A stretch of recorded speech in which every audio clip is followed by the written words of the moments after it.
The Sydney Morning Herald and The Age have both splashed with the same story. We'll put the SMH up. The RBA joins push for JobKeeper overhaul. The Morrison government is considering revamping elements of its JobKeeper wage subsidy scheme to avoid a $100 billion financial cliff beyond September as it works with banks to help hundreds of thousands of Australians once mortgage deferrals end.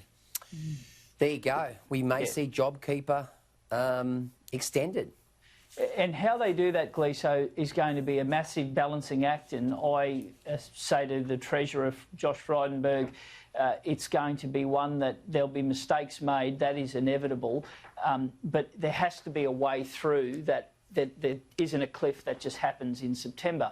Now, that might be certain industries, it might be certain regions, it might be a combination. But I'll give you an example. I was speaking to some operators in the far north of Queensland the other day, between three big players in the tourism sector, who between them employed about 1,500 people. Post JobKeeper, they believe that that number will be somewhere in the order of about 150. Now, that's 90% of the jobs gone. That is a massive blow. Now, in other industries, it'll come back online in a more balanced way.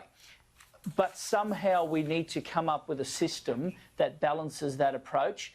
But also, the states can't be let off the hook as well. The states need to have better programs for loans and grants that reflect the need of those who are most worthy of those grants. And in Queensland, we've had this case of first in, first served.